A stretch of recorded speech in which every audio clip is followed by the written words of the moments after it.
Hello and welcome to week one.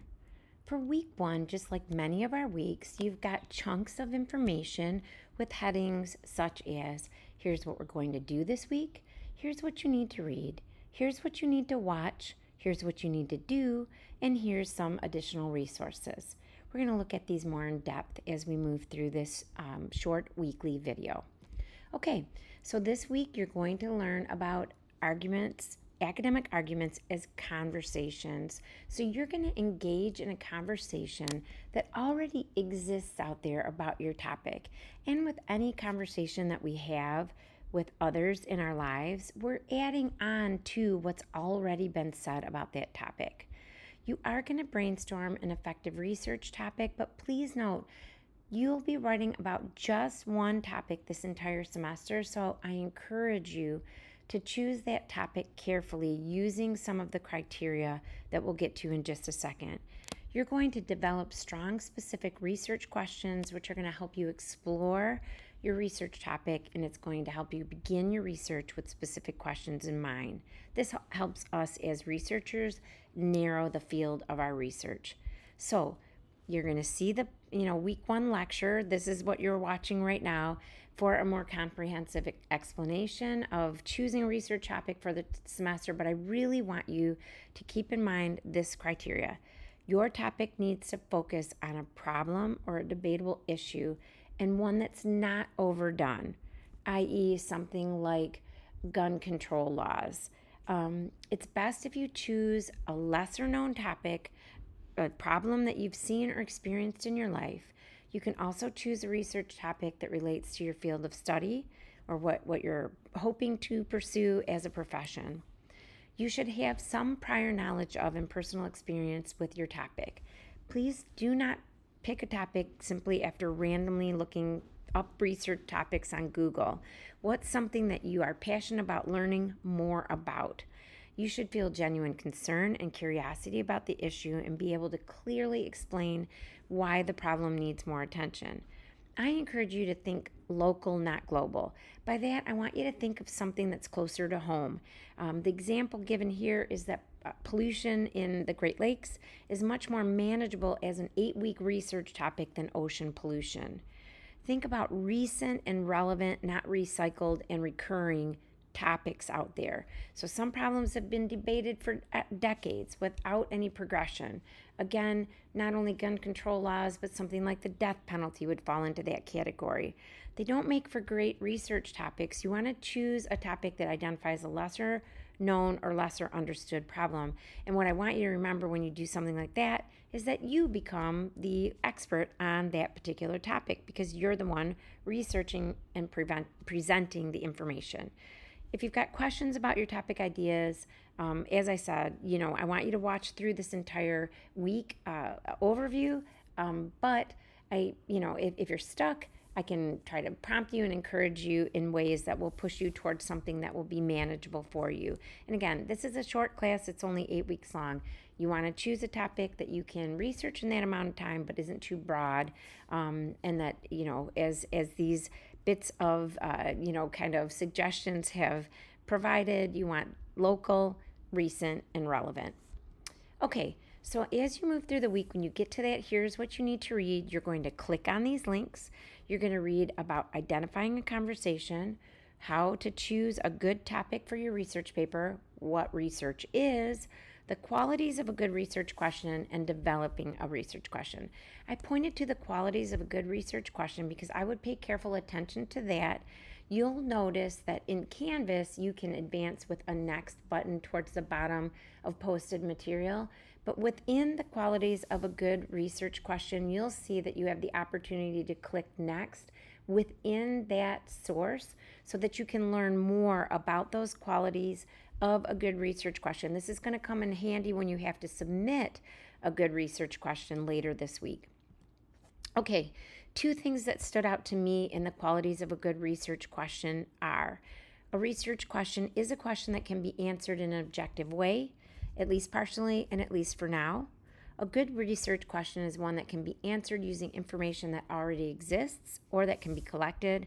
And finally, a good research question is a question that has not already been answered or hasn't been answered completely or hasn't been answered for your specific context. And that's where that research question comes in. If you advance through this particular resource, this qualities of a good research question, you're going to see an example where you move from topic to main question to sub questions. So consider that your topic is low carbohydrate diets. Your main question could be, are low carbohydrate diets as effective as they have been portrayed to be by media sources? And then your sub questions could be, who can benefit from following a low carbohydrate diet? What are the supposed advantages of following a low carbohydrate diet? And they give you a few others. But again, you're funneling from topic to research question to sub questions. And that's going to be important, like I said, as you get ready for the assignments at the end of the week. All right, here's what you need to watch. Of course, you'll be watching this video. You'll also be brainstorming your research topic, choosing a manageable research topic, and creating a good research question. All of these short videos will guide you as you prepare for turning in those assignments. You always want to make sure that while most of our assignments are due at the end of the week, you're paying attention to staggered due dates. And as the welcome video explained, there are many places for you to know what the due dates are for Canvas. So there's really no excuse for missing due dates other than, life got complicated. In that case, remember that you'll want to refer to the late policy as it's stated in the syllabus. All right, and then here's what you'll need to do.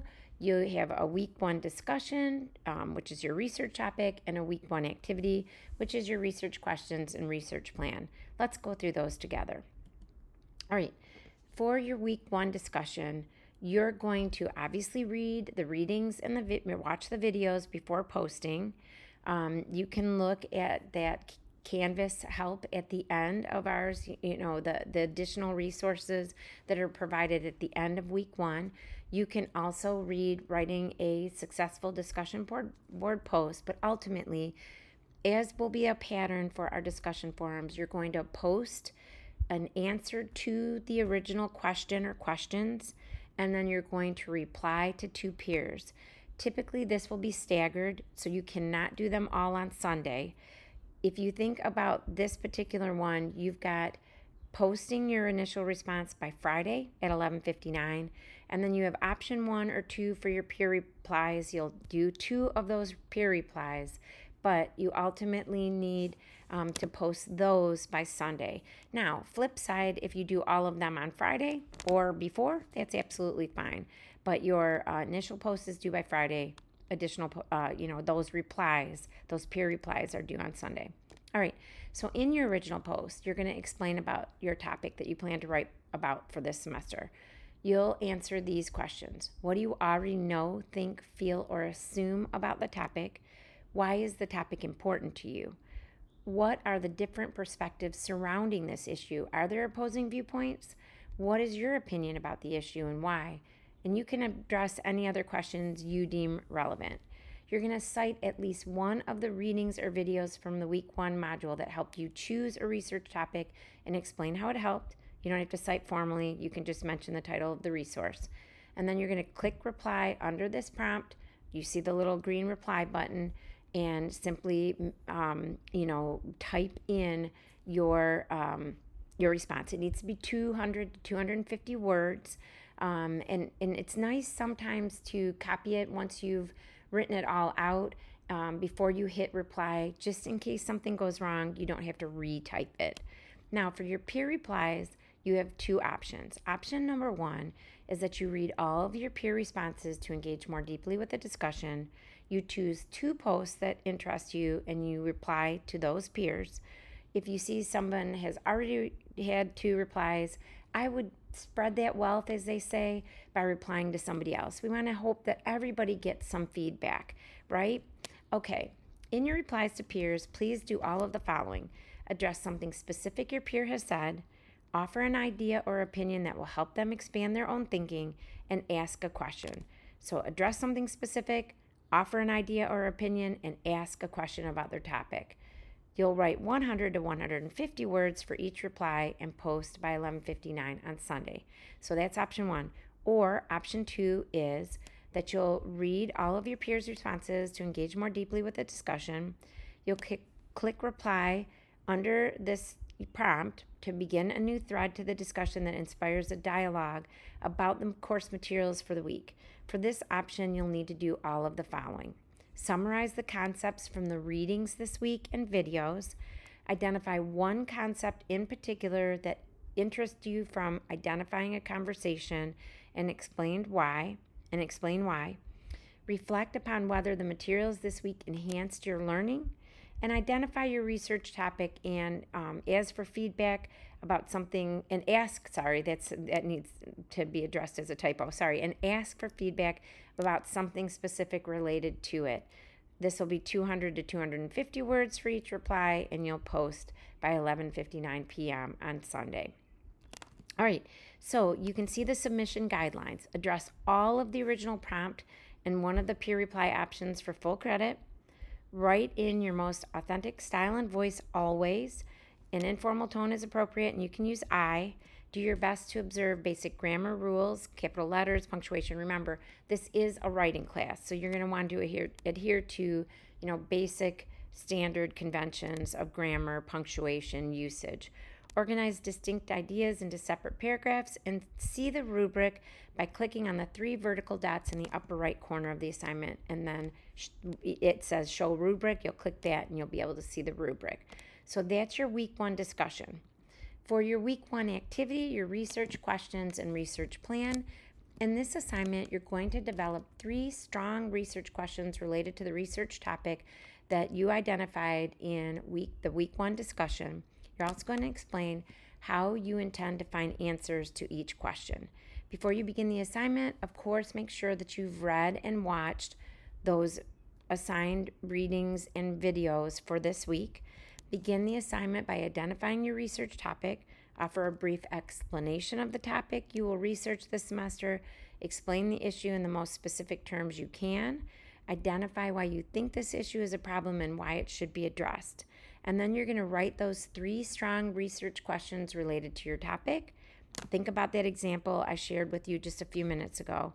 The resources above will help you determine the characteristics of a strong research question. Your grade for this assignment will depend upon quality research questions, and you want to avoid questions that begin with is, are, do, does, could, should, or would.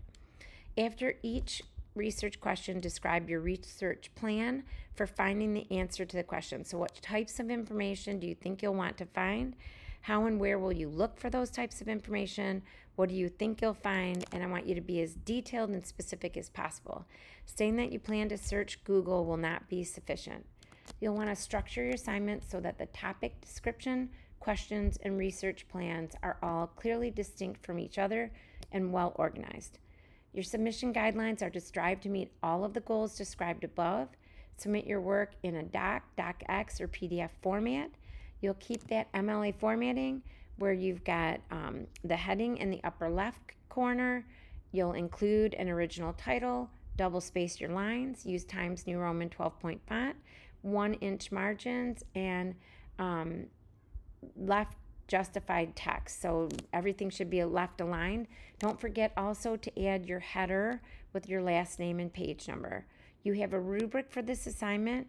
You can click grades in the Canvas menu and then click on week 1 activity and then click show rubric in the upper right corner.